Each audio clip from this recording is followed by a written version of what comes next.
And we're live. Good evening, ladies and gentlemen. Nobody's watching me yet, but that's okay, because you will be. You're going to love this. So, confession, I'm honestly thinking about doing away with the fallacy of the week intro segment, largely because the left just doesn't have the creativity to generate fallacies. They still use the same tired, old garbage. And it doesn't matter which one we're talking about. In this case, we're going to be talking about the work of a Hawaii judge, District Judge Derek Watson. So the travel ban got bumped again. It's time to talk about false attribution. We've done this before. We've talked about false attribution as our fallacy of the week before. But here's why we got to talk about it again. Because these libtards they don't have any creativity. They can't keep it up. So here we go to false attribution. The travel ban has been blocked by a liberal activist judge, and here's his argument: that the Trumpsters' clear intent is for it to be a ban against Muslims. It doesn't say that in the law. The law doesn't mention a religious test. It doesn't mention religion. The only way that religion enters into it at all is that the 6 countries that are listed on the travel ban happen to be majority Muslim countries. Of the 6, they can't even make the argument that this has a significant effect on Muslims worldwide. The number of Muslims inhabiting the countries that are affected by the ban is what, in legal terms, would be considered diminutive. It's not the damage, if you can argue that the damage exists, is not adequate to equal harm. So a big chunk of that, too, is that the judge begins with this premise that he knows, he is making the assertion that he knows what is in the heart of a man, and that he can determine judicial action based on his mystical ability to peer into a man's soul and pluck out his intent. This is utterly unacceptable. This doesn't fly in court ever. Didn't Philip K. Dick write a book about this called Minority Report? Precisely. Well, okay. No, Minority Report was about precognition, not actually peering into the soul of a man. Minority Report worked on the precogs processing large streams of probability data and identifying people with historical markers that made them more probably dangerous criminals. It's a little different, but not a lot. Now, here's the other major problem with it, that the judge is arguing that Trump doesn't have, the ban is bad because it's against Muslims, and that therefore it's unconstitutional under the Establishment Clause, which is the part of the First Amendment that says the government shall not establish a state religion. Here's the thing. If you're going to argue that non-U.S. persons not currently residing in the U.S., these people are not citizens. These people don't have green cards. They are not legal residents. They are in no way a U.S. person. They are in no way in the United States.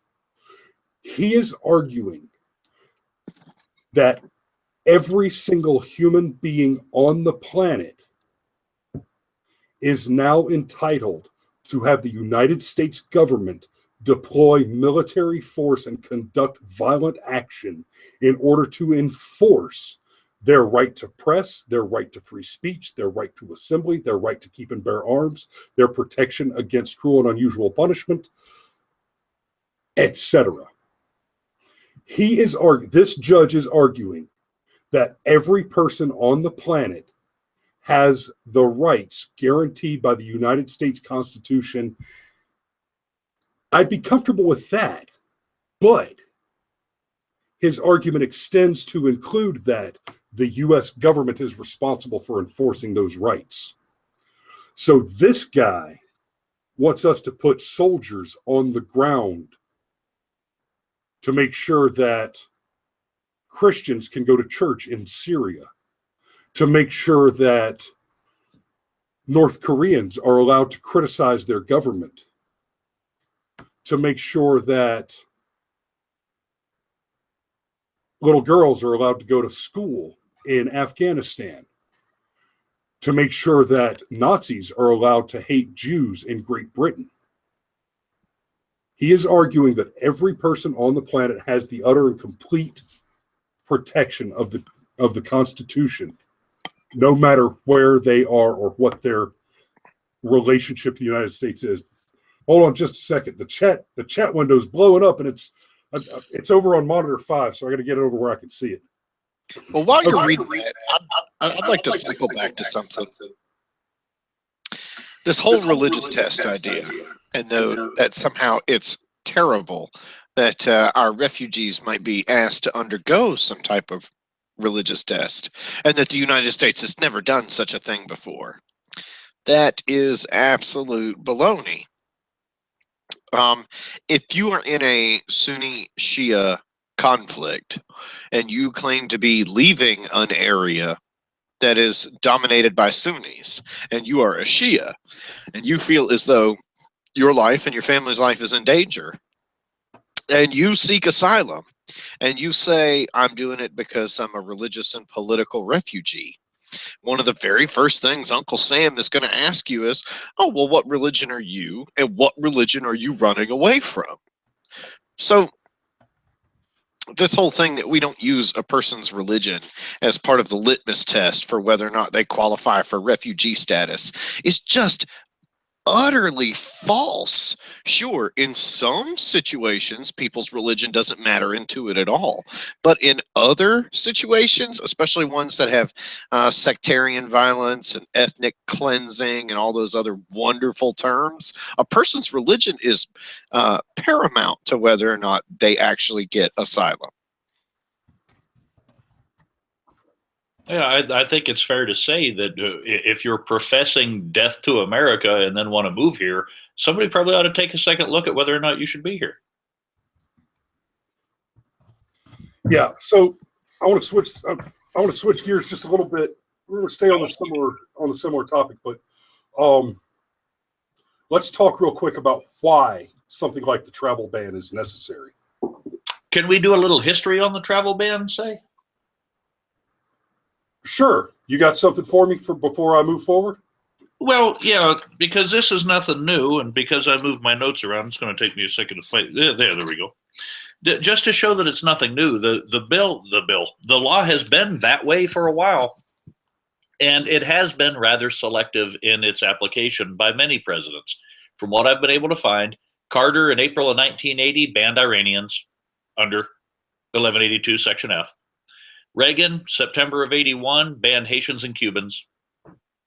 Clinton, in November 99, banned the criminals who were oppressing Kosovo citizens. And George W. Bush, in June of 01, banned the same style of criminals who were attacking people in the West Balkans. So yes, it's allowed to get very, very specific, and it doesn't really matter what the specificities are about foreign nationals we let in. Right. Trump could literally use the same authorization that allows him to craft an executive order like this. He could literally say, no Merkel. He can literally name a person. That's right. And ban them from entry. He has that authority, and that authority is codified in law.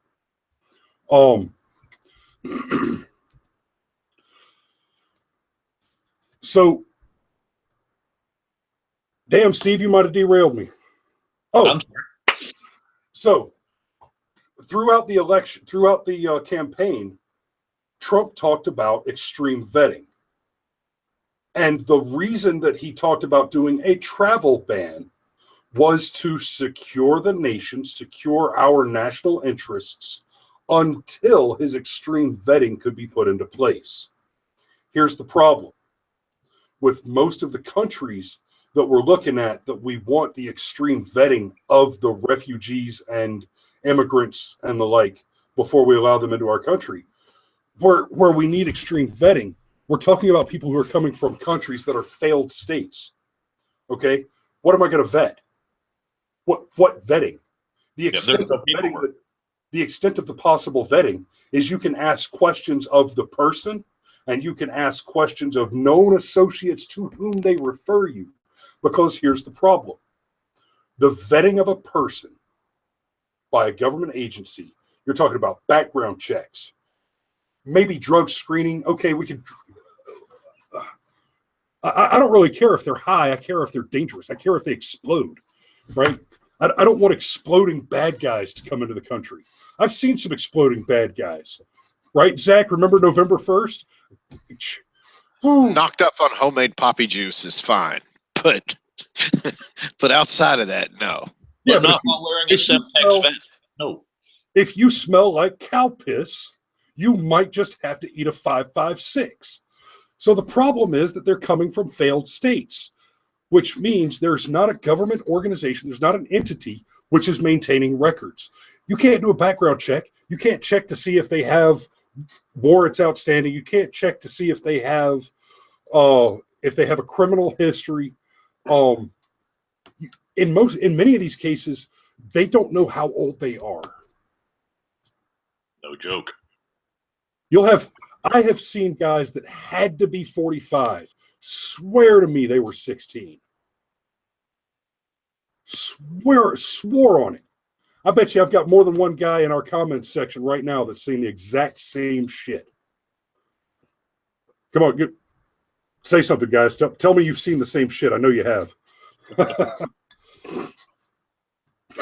Yeah, Jimmy Carter, Operation Iron Eagle. Hashtag Delta Force. Haters gonna hate. I got a second from Zach. Zach, you're my boy. I appreciate you, brother. Much love. And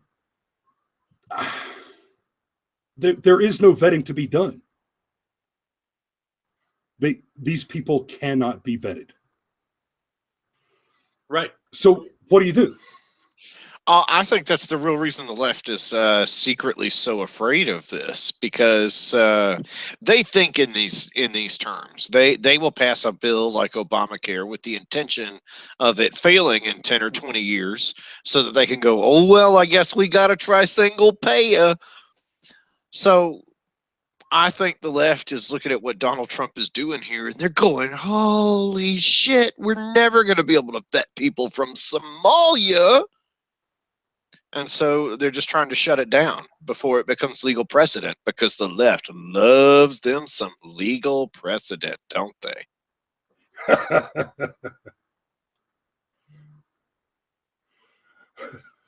Oh man, I just got a Facebook message from somebody, and I'm not going to out him. I'm just going to pop him up real quick, and I'm going to call him out in the message. Are you watching the live stream? So what is the big anti-argument they're making, Chris? Is it simply the freedom of religion bit that they're trying to play off, that this is pigeonholing? It's simply we can't do it because it violates one of our own rules, correct? Is there any more substance than that argument? Oh. The extent of his argument is that he has claimed that Trump intends to ban Muslims. It is intended to target Muslims. Watson concludes that there is significant and unrebutted evidence of religious animus. Okay, list some. What evidence could you possibly list on that? The evidence that he points to is, oh, well, Trump made a bunch of anti-Muslim comments, anti-Islam comments during the campaign. No, he didn't. Show me. Show me. Show me. Yeah, anecdotes are not evidence. Well, and to say there are terrorists and they are Muslims and they are dangerous, these are distinct facts. These are not points in contention. They are not up for debate. One cannot say that any one of those statements is untrue and back it up with evidence. And quite simply, he's basically alleging libel. If he says that, if he's saying that Trump's intent is based on a hatred for Muslims that is somehow in evidence, then he's claiming libel or slander. And guess what? The truth is a defense in libel and slander. That's it. That's the end of the argument. If you claim libel or slander, and the claimant responds, "Oh, evidence. The thing that I said that happened, it happened. Pictures, it happened. Oh, suit's over. Case closed. Done. Go home." But no proof, no case. Oh no! Well, I mean, there's just as much proof as when Donald Trump said that all Mexicans were gang members and rapists, or when Donald Trump said that he just grabs every woman he ever meets by the pussy, and just all these other things that Donald Trump didn't actually say, or maybe said, but we're just going to take them radically out of context. Yeah, and it seems to be more and more common that that's an acceptable bit of reporting, is to say something was said and just never, ever admit that previous footage exists of exactly what was said, so that can be vetted. Right. Mm-hmm. Okay. Yeah. Have we exhausted this topic? Is it time to move on to shooting Trump? Well, I mean, I figured it'd segue so nicely into it because Donald Trump's feet are held to the fire for everything that he says. And the worst interpretation possible is what is taken. And yet, for some reason, it's totes magoats okay to parody shooting the president. Chris, you want to lead this off for us? Because I actually have some thoughts on it. Okay, so I'll throw the summary. Snoop Dogg made a video, wrote a rap song, made a video. Video's full of clowns. One of those clowns is clearly supposed to be Donald Trump. He's red face, bad hair, business suit. He does the disabled move. The one that Trump did when he was making fun of the disabled guy. What was that guy's name? I don't remember what the move is, Chris. I don't remember. It was Lion Ted, right? That was the disabled guy I was making fun of, right? Sorry. I'm sorry. Okay, so I actually like Ted Cruz, but he does suffer from a severe disability. He has a clear disconnect between his emotional processor and his facial expressions, and it breaks my heart for him because he just cannot appear sincere. And he looks like a turtle that got kissed by a princess and was turned into a human. He does kind of look like a turtle. We don't even care whether or not we care. Oh, okay. So anyway, Snoop Dogg did the video. Here comes Clown Trump, and Snoopy pulls out a pistol. Now, this is a Joker bang bang flag funny pistol, but with his Joker bang bang flag funny pistol, he executes an effigy of Donald J. Trump. Well, First Amendment, I'm good. Is the art in bad taste? Absolutely. Is it not to my taste? Absolutely. Should it be protected as speech? Certainly. So the Donald tweets about it. Disappointed, it's disgusting, blah, blah, blah. And here's where it gets fun. Bow Wow, who's not so lil anymore, tweets something about how you better straighten your shit out because I am going to pimp Melania. Now I have a problem.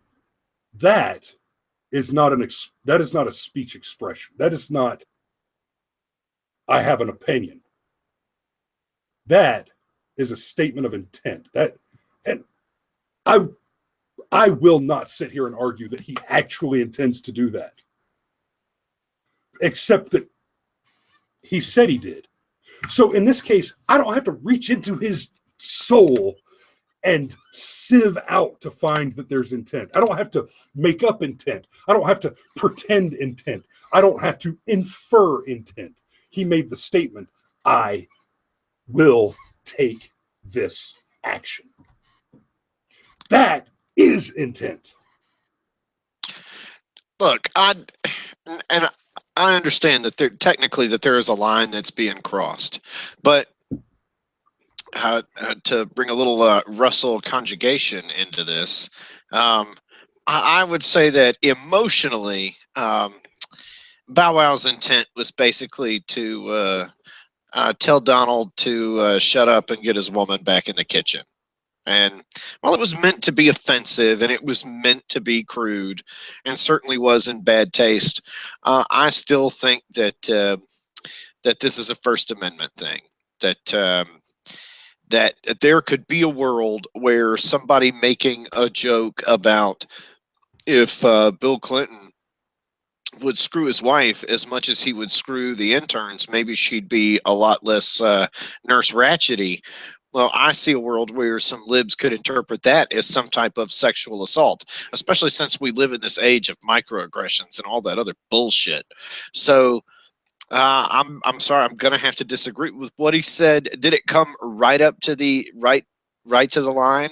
My wife said, I want to actually repeat what she said, but it was basically And I love your wife for the fact that she is a little uncensored. But basically, she thinks that I'm being a little too forgiving here. Let's say it that way. But just the same, the thing that really bothers me about it is, I mean, if a bunch of burnout gangster rappers want to smoke $1,000 worth of weed and write a video where they shoot the president, then fine, let them do it. Like, really, the only thing that really bothers me about it is, can you picture a white guy suggesting that what Michelle Obama needed was to just get pimped out for one good night? Can you picture what would have happened there? Forgetting if the joke was funny or was somehow appropriate to the situation or whatever. Let's say. Wow. Our channel just got deleted. Beg pardon? Oh no, I'm just, Oh, the white guy said he was. Oh, okay. the stuff we've already had happen. That wasn't even funny, bro. Just about had me triggered there for a minute. Thank you for beautifully illustrating my point, Chris. Thank you. Well, what happened to PewDiePie? Yeah. Right. We just saw this happen to PewDiePie not too long ago. PewDiePie rocking 56 million subscribers. His individual videos pull tens of millions of views a piece within the first several hours that they're published. What'd he do? He had one bad joke. Okay, in fairness, he had several bad jokes about Nazis and hating the Jews, right? And I've watched these videos, and you know what? I never watched PewDiePie. I was aware of him. I knew who he was. I knew what was important about him. He does video game videos, and that's not something that really appeals to me. I'm starting to lean that way now because apparently his channel's got a lot of other interesting content. But anyway, PewDiePie, he did a couple of bad jokes, and the jokes were critical of Nazis. The jokes were criticizing things like anti-Semitism, but he got hanged for it in the media, lost some very lucrative deals, one with Disney. I mean, I'm sorry. Disney canceled PewDiePie based on an article. And what's mind-blowing about this is what in the world is the Washington Post writing front page articles about video game YouTube producers. Really? Is there any reason that could happen? Is there any reason for that to happen other than a planned character assassination? Right? So that's what happens when a white guy says he's going to pimp out Michelle Obama. What happens when a famous rapper threatens to commit something sexually violent against a white first lady? He sells more albums. Though to be fair, Bow Wow ain't sold a lot of albums lately. I hate this topic. I hate this kind of a topic because there is such a problem with the culture around these questions that it is difficult to discuss them without sounding, if not like a racist, at least like a white preferentialist. I'm not a white supremacist. I'm a Lowry supremacist. Most people are not adequate for me to consider within my supremacy. It aggravates me to have to discuss problems like this because we live in a culture now that is too immature to have an honest discussion about it. Right. Well, we also live in a culture where, this just like you flash back 30 years, and nobody would have dreamed of doing this sort of thing. I feel like the first time this barrier was actually crossed was way back in the early 2000s. Some people made some video games. One video game was an attempt to recreate the JFK assassination. And you fire the shot into JFK's head. And then there was another video game that came out that wasn't as good, which point of the game was to assassinate George Bush. And the founder of the company of Atari, actually compared it to pornography. And he said, if you want to roll around in that kind of a cesspool and drag your industry down to that point, then you go right ahead. But this is basically the porn of the video game world. It's the lowest of the low. And then there were no video games about assassinating Barack Obama. I mean, good grief. They didn't even exist. But for some reason, it was okay to open that can of worms against another Republican president who was also a racist and a Nazi. And, it was a war for oil and war for oil and war for oil and all of that other nonsense. I mean, can we all just have another laugh about how the Republicans are colluding with the Kremlin? I mean, seriously, people. But without going, we went from well, the 80s called and they want their foreign policy back. We went from the 80s called they want their foreign policy back to the Russians. All of a sudden, Republicans are McCarthyists. Or I'm sorry, all of a sudden the Democrats are McCarthyists targeting Republicans with Reds under the bed. And we're supposed to somehow believe that the communists are accusing Americans of colluding with Russians? Yeah. Pay no attention to the communists behind the curtain. But you said something about cultural. Hey, hey, hang on a second, Cameron. Krista's here. Oh, the bubbles. How you doing? Bubbles. Good to see you, sweetheart. Thanks for showing up. Anyhow, you said something about culturally not being able to have this discussion. I think it is. Partially, it is one of the deepest divides between the right and the left. The right wants to hold on to traditional values that could be described as conservative or Christian or whatever, even if you yourself are not actually, strictly speaking, a conservative or a Christian, but there are certain life habits and life patterns that we try and teach our children, and so the left thinks all that stuff is. That's the system of the patriarchy.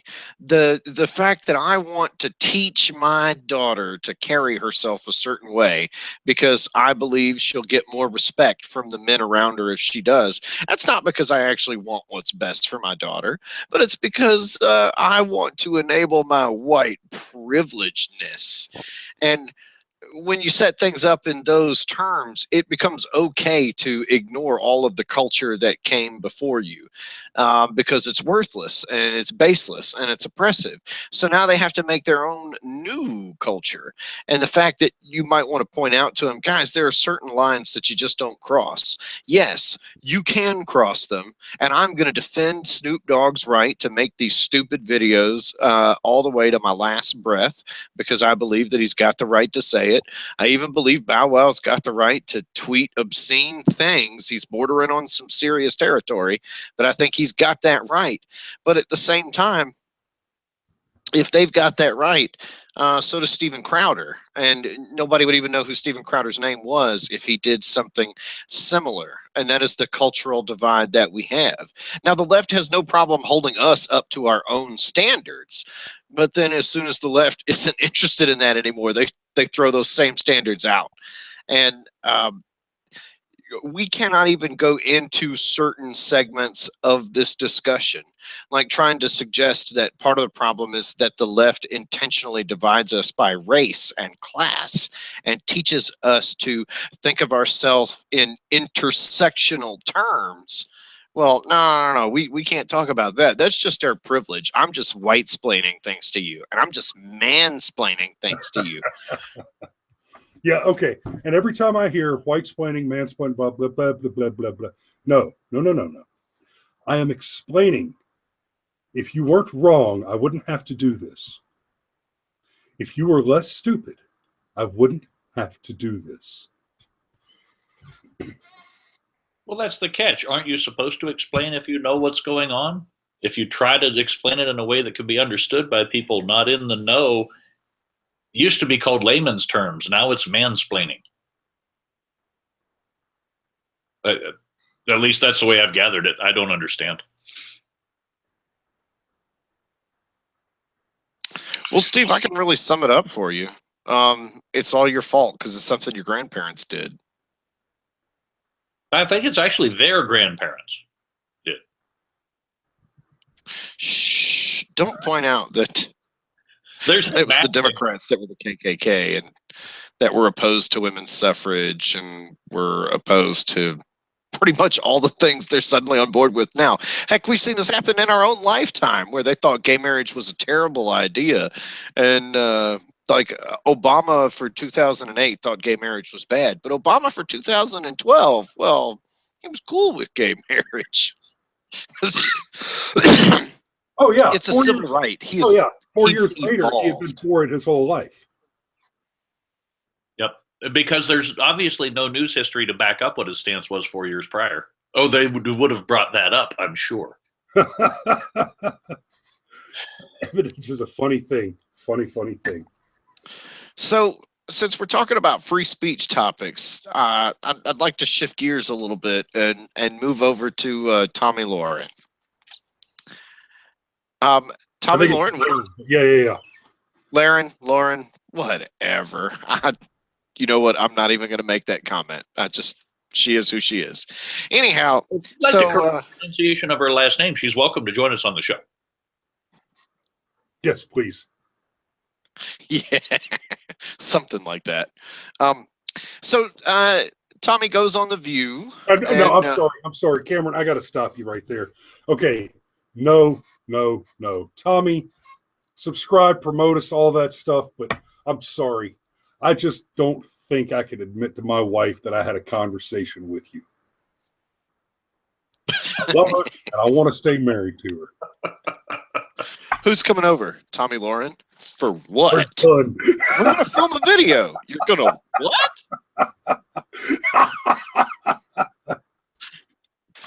So Tommy goes on The View and battles the View ladies pretty well, but actually makes a rather surprising admission, and that is that she is actually pro-choice. Now, I'll admit that I'm personally disappointed by this because I think pro-life's just an important stance to have, but we're not going to get sidetracked on that.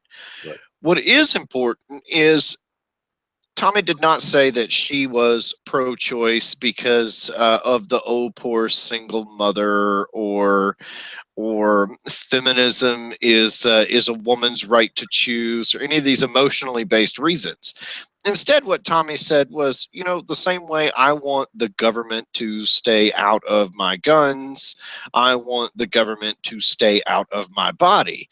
And the point that she was making was that if you do not want the federal government to be powerful enough to dictate who can have an abortion and who cannot, then you need to accept the fact that the federal government need not be powerful enough to do those things. And just because you personally feel one way about abortion does not mean that you want to give the federal government enough power to change that. And while there's some of that I would disagree with, there's a huge leap between that and which is basically a pro-freedom stance, and the emotional stance that a lot of the leftists take when they say they're pro-choice. And however, now what's happening is I'm already seeing it on some right-wing blogs where they're like, "Oh, Tommy, oh, is your career already over?" No, it's not over. Can we stop eating our own because they have a different opinion than us? Yes, I think it sucks that Tommy Lauren is pro-choice. I do. But I mean, seriously, do we have to talk about firing her because she can actually present an intellectual, constitutionally based argument? Is that really such a terrible thing? I think we all forget that if we're going to be individuals and we're going to think for ourselves and we're going to process information for ourselves, then we need to be allowed to disagree with one another. I still contend that the number one way you can measure your freedom in any society is how free are you to be wrong? How free are you to be disagreeable? Because if you're not free to do those things, you are not free. That's absolutely correct. I am going to interject my opinion on this topic. I am anti-infanticide, but I am morally opposed to murdering children. My moral opposition to murdering children, however, is not relevant to the question of the law. Where the law is concerned, I would be happy for abortion to be absolutely unrestricted because, as Sun Tzu tells us in The Art of War, you shouldn't interrupt your enemy. Is it Voltaire? Am I being corrected correctly, Julie?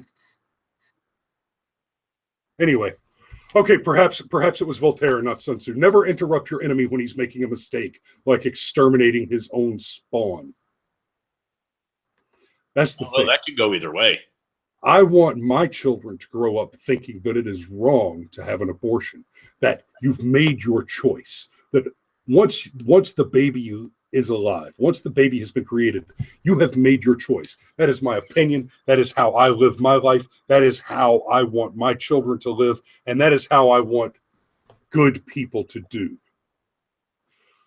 But as long as the enemy is happy to slaughter their own, who am I to argue?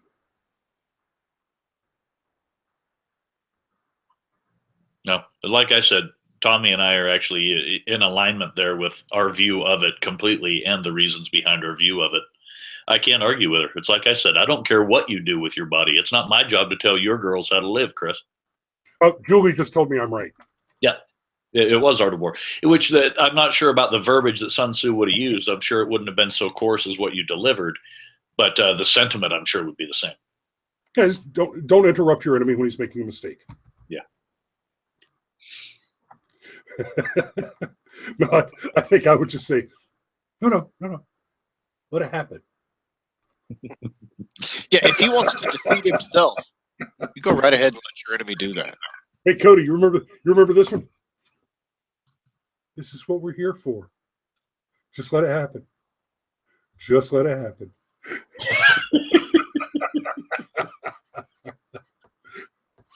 Yeah. Yeah. The Art of War, by the way, is the intellectual equivalent of the rear naked choke. Thank you.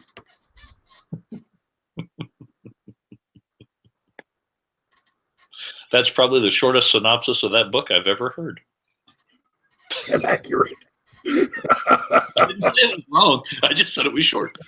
All right, Cameron, say something useful before we get into some Something useful. Say something more useful than the thing I told you to say. Something more useful than the thing I told you to say. No, see, that's less useful. Look, I did have one more thing I wanted to add about the cultural argument. I think part of the reason why we can't have the discussion, why we can't frankly talk about things, is the media keeps us on our toes.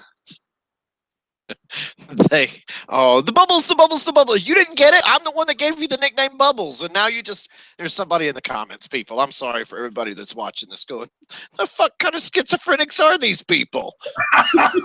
Well, if you want to know what the game is, watch the live chat as well. If you're coming in and watching this after the fact, we have to apologize because I don't. Anyhow. The people in TV land are just catching up to the rear naked choke joke.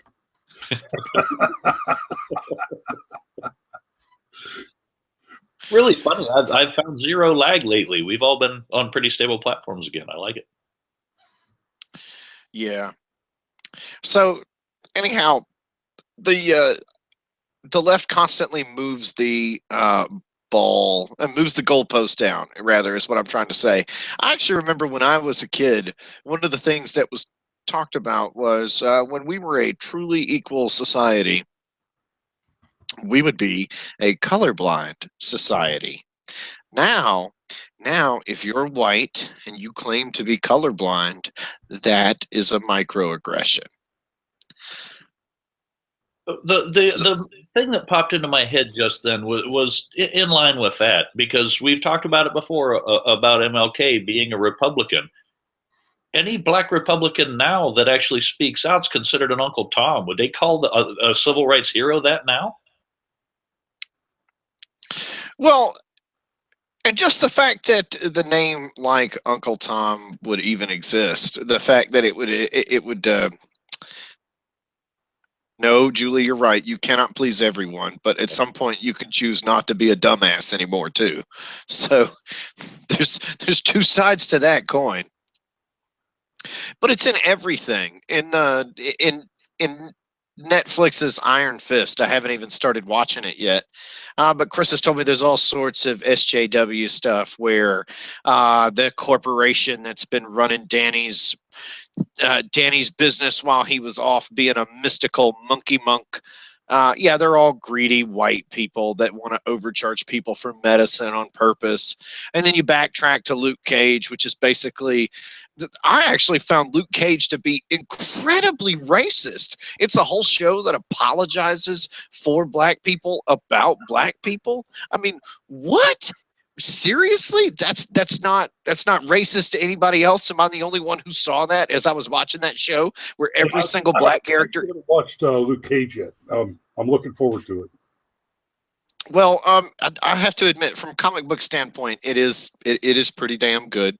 It is, and the guy that plays Cottonmouth is a really terrifying villain. Like, he really is. But yeah, every single black character in the show has got some flaw associated with their character that is also associated with the fact that they are black. Everything is intricately woven together where race and a person's character defects were intertwined. Now, at the same time, race and a person's character attributes were also intertwined, but it was deliberately all all tied together. And then you go back to Jessica Jones, which, whoo, I mean, whoa, intersectionalism. I mean, it was a great show, but wow. So it's everywhere in our pop culture. You can't get away from it. I saw Logan recently, and Logan had this bizarre SJ Moment W thrown in that I swear was shot after Donald Trump was elected president, because it was nothing but some white people screaming at some Mexicans, and it had no bearing in the story at all, but it was there. I wish I could comment on that. My knowledge of Luke Cage is limited. I don't know the Iron Fist Power Man series at all. I know of it, but the Luke Cage I know was simply a crossover character in a Punisher series. Right. Yeah, print comics in the 90s. Yeah, and I'm not deeply familiar with the canon on either of the characters. My main exposure to both of those characters is watching the more recent Spider-Man cartoons with my kids.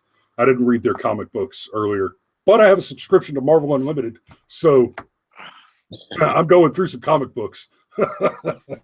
Literally all of them. There are no spoilers for shows that have been out for longer than a month. I'd never read that caveat anywhere. If it's on Netflix, you've got 30 days. After that, deal with it. In fairness,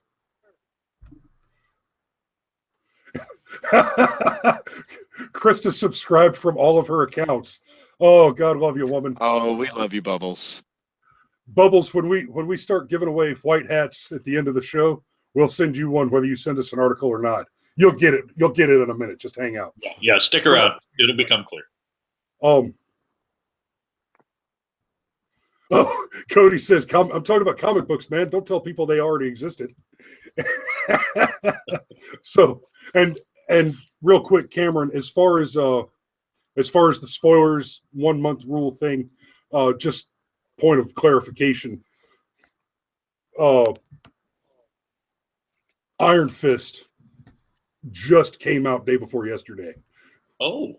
It's been out for yeah, that's why we're not going into any plot details about it. I'm only bringing up an ancillary point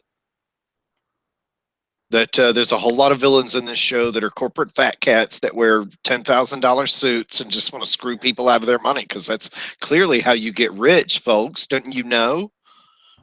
Yeah. Nobody ever why charge people libraries that were built by one rich guy for a bunch of people and read all about it? Yeah, nobody ever got rich by creating wealth. No.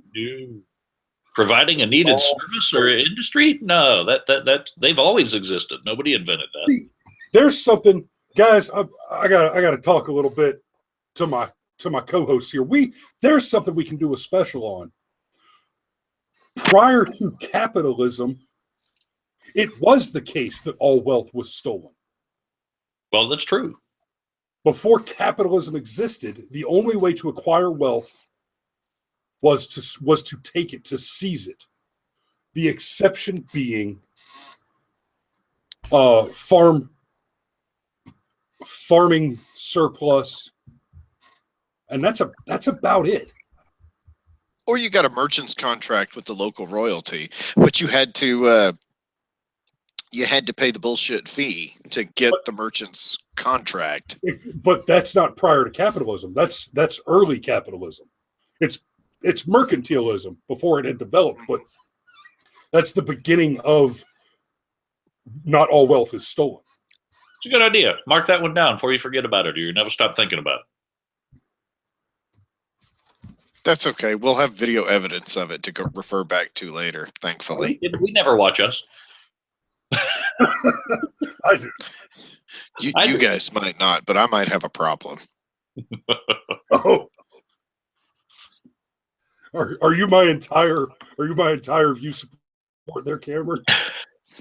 Maybe. Hey, every time one of those ad plays, man, it's like another penny that we get to keep, man. We're only got to show this video like 10,000 more times, and we all can go out to IHOP. And feed the beater.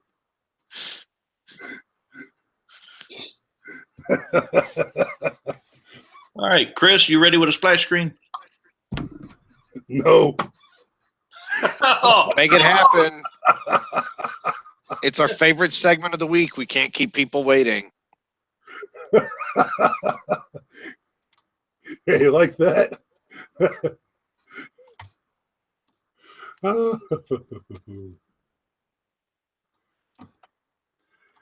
Boys, y'all got to remind me to just get this splash screen ready. Chris, it's your channel. We shouldn't have to remind you of shit. Wow. No, Jim. Wow. Zing. All right, ladies and gentlemen, presenting White Hats Matter. Hashtag White Hats Matter. Heartwarming stories of death and destruction. Cameron, take it away, brother. Okay. This week's White Hats Matter comes to us from the great state of South Carolina. In Berkeley County, a suburb of Charleston, a home was invaded by two robbers, and that ended up being a terrible mistake for these two thieves because the homeowner was armed and opened fire and killed one of them, and the other one was arrested. So not only is this a White Hats Matter, once again proving that good guys with guns do make a difference, this is our favorite type of White Hat story because this is a hashtag DRT. And for those of you that didn't grow up listening to Neil Bortz, DRT is dead right there, as in no paperwork except for the coroner, which will chest wound. which we'll get back to. So hashtag dead right there, hashtag DRT. Don't break into people's houses. I mean, seriously, if you don't rob liquor stores, the liquor store owner never pulls a gun out from underneath the counter and blasts you with birdshot. This week's got this especially delicious quote from the coroner of Berkeley County, and he said this: in Berkeley County, if you kick someone's door in and you get shot, as long as I am the coroner, that's going to be a justifiable homicide. So honorary White Hats Matter to the coroner of Berkeley County, as well as those homeowners. We'd love to give you their name, but actually, because it's an active investigation, their names have not yet been released. But hashtag White Hats Matter, hashtag good guy with a gun, hashtag dead right there. Right on.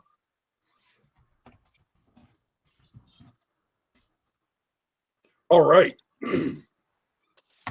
And ladies and gentlemen, that brings us to the end of our show. But I got to say, this has been one of the better ones we've done. I've had a blast having so many people on our chat line. I honestly worry a little bit about us getting too much bigger because it's hard to keep up with everybody. Yeah, that's good energy. Thank you so much for watching. And we will see you next week at 8 o'clock on Sunday evening and every Sunday thereafter. Come back every week for a new hashtag DRT, hashtag White Hats Matter. We don't always get a DRT. Sometimes the ambulance beats the Reaper. It happens. But, and we got a hashtag Candy Striper bow tie for Cameroon. who like it. Also, don't forget, we do have a Facebook page. You can follow us there. We've got a Twitter page. You can follow us there. We've also created an account on minds.com, which is kind of an upstart social media site that we'd like to see gain some speed. So join up. It's like Twitter. It's like Twitter, only they don't shit on right-wing people. Yeah, their big thing is it's a free speech bastion. They do not intend any editing. They do not intend any censoring. They want your words the way you want to say them. It's amazing. Yeah, we're digging it. Support them if you can. If you like what we're doing and like to see some of the bigger stuff happen, we also do have a Patreon account. Please check that out. And if you can do it, throw us $1 a month. We'd love to have the help, and it will help us to create a better product. Yes, indeedy. I'm throwing you a link. I'm throwing you guys a link to minds.com in the chat window right now. Go and sign up. If it asks you for a referral code, use the referral code Brushfire Mind. And am I the product on Minds too? No, you are the product on Minds, Zachary. It's free. And if you're not paying, you are the product. Once you start giving me $1 a month, You are the consumer. But until then, I'm selling your eyeballs to advertisers to feed my fat little babies. But if you Caring also nothing little about them babies. the way it's been working, Zach, is they actually, the more you follow, the more you post, the more you vote, like or dislike anything like that, the more you interact on it, you get your own points to boost your own posts too. So it is kind of self-rewarding as well. All right. So here we are. Ladies and gentlemen, it's been fantastic. Had a blast. Thank you so much for watching the show. We'll see you next week. Twitter, subscribe, everything. Follow Facebook. Love you. We'll see you next week. And until then, remember, if you build a man a fire, you'll keep him warm for the evening. But if you set a man on fire, he'll be warm for the rest of his life. Good night.